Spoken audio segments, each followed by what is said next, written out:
I'd like to welcome you to 7 Secrets to Help Your Kinesthetic or Tactile Child Excel. So again, I'm Ricki Linksman. I'm also founder and director of National Reading Diagnostics Institute in Keys Learning, headquartered in Naperville, Illinois.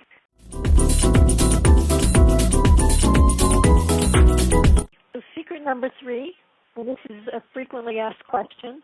My child's been going to school for a number of years. We've taken him to tutoring centers for several years. We have a private tutor, and now they're even pulling him out for special help at school. Yet he's still failing and still struggling with reading.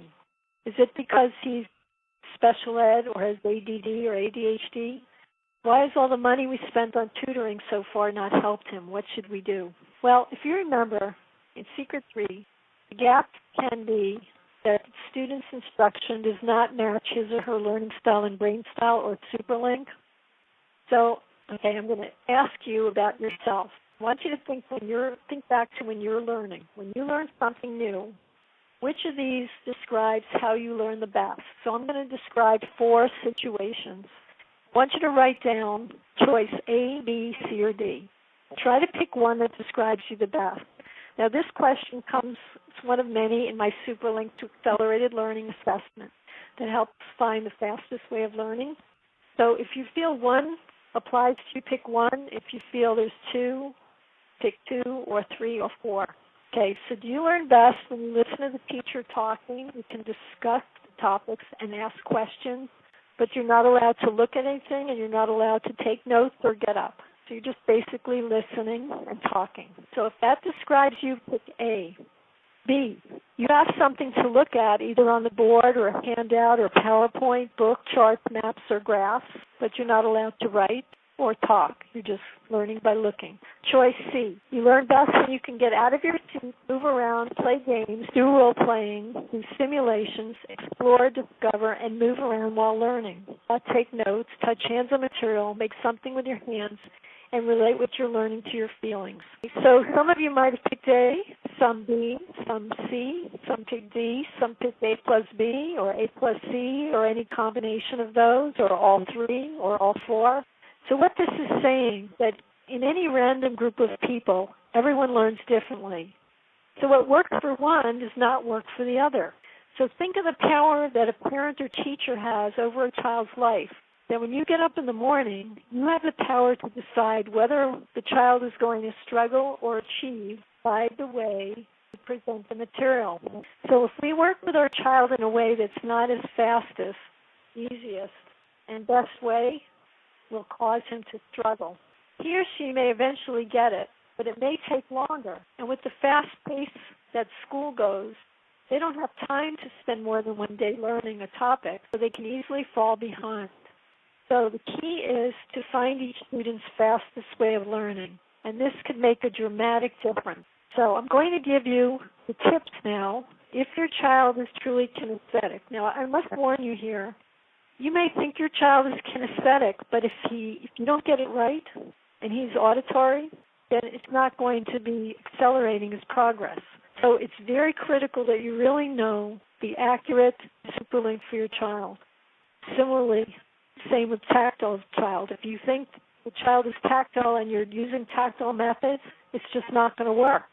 And so we really need to know everyone's fastest way of learning. I don't even teach a child anything until I know the child's superlink. I absolutely refuse to work with any student to help solve their problem until I know how that child's brain works. What's going to help that child? Let me give you some descriptions. If you do know your child is kinesthetic, a kinesthetic learner learns best through large muscles moving through space. They learn through simulation, role-playing, real-life experiences, getting up and acting out what they're learning, learning games, experiments, discovery, exploration, setting goals, and winning at the goals. They like rewards as it shows they win. They think better when they're moving. They take information into their brain when they're in motion. So when teaching them something new, let them move around. How can you do that? Very simple. Let them stand up. Let them write standing at the desk. Get a whiteboard, a flip chart, or chalkboard, and let them do their homework standing up. If they have to write on regular line paper, then tape it up to a whiteboard and let them write on it standing up. They work well stretched out on the couch, on the floor, sprawled out on a chair. Do you know one of the major causes of kinesthetic children getting in trouble in school? They're getting up to go to the bathroom a lot, sharpening their pencils, throwing wads of paper. Guess what? They're not doing this to annoy you or to be rebellious. They're throwing that spitball or a wad of paper so they have an excuse to get up out of their seat to cross the room to pick it up. Those kinds of behaviors are symptoms that your child is trying to express that he or she is kinesthetic and needs more movement. So if we don't provide movement activities while they're learning, they're going to make their own opportunities, and you may not like it. So it's better to find ways to have them move, being engaged in the lesson you're trying to help them with. I can't resist sharing this story of a kinesthetic girl. The parent brought her to me. She's in 3rd grade, hated school, hated to read. To make a long story short, she was kinesthetic. But she was the champion jumping rope queen of her school, the best jumper. So knowing she's kinesthetic, what I do is I put the words up on the wall, the board, that she had to learn, and she would jump rope while reading them out loud.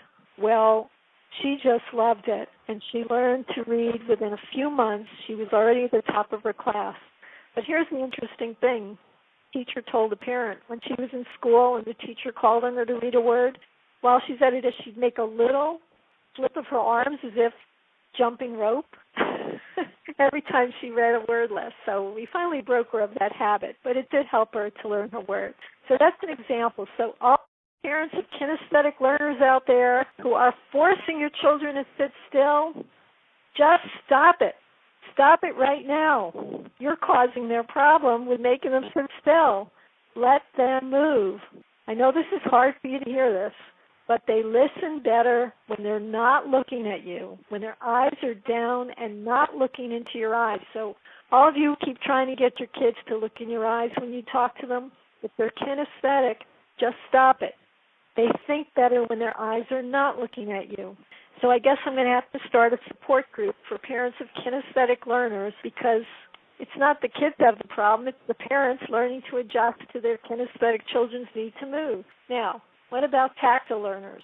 By the way, I just want to mention there is a huge difference between kinesthetic and tactile learners. And when I describe tactile learners, you'll see how different they are. And I just want to let you know, I was one of the first people in the country about 27 years ago in my brain research to discover that kinesthetic learners are vastly different from tactile learners. And yet, some of the old methods that people use are lumping them together as if they were one learning style. For example, Microsoft and Kaplan Online University did research, and they selected my SuperLinks assessment as one of the best in the country. Why? Because of two things. One, I separated out kinesthetic and tactile learners into two, separated all the learning styles out into brain hemispheric preference, which I'll talk about in a few minutes. So this accurately pinpointed how a kinesthetic brain works and how a tactile brain works. You can't use tactile techniques with a kinesthetic person unless they're also a combination, and vice versa. So we really want to know what your child is to use the right method. Now, tactile learners use their hands to write, draw, take notes, use hands-on manipulatives. They take on information in their skin. They're sensitive to hot and cold, comfort and discomfort, soft and scratchy. So they learn best when they're physically comfortable. They're also sensitive to the feelings of others and can read nonverbal communication. So they learn best in a positive environment and shut down when others are negative. Their thinking part of the brain can't concentrate, so they can't do their best when others don't like them, others don't smile at them, and they're not getting positive facial expressions, body language, or tones of voice that are positive. So here's a strategy right now that you can write down, parents of tactile children. When working with them, let them take notes, write, draw, or even doodle. They actually listen better while doodling. Now, visual children should not doodle because they get distracted looking at their drawing. But tactile people are not really looking at what they're doodling. It's the motion of their hands that helps to get the information into their brain. I guess some of you out there, I guess you're doodling right now. If you're tactile, it's okay. Keep on doing it because I know you're really listening. And all you kinesthetic people who are walking around, just keep walking around while you're listening because I know that's helping you to listen too. So it's really important for tactile children to use their hands and to also write, draw, or doodle, and you need to be positive to accept them.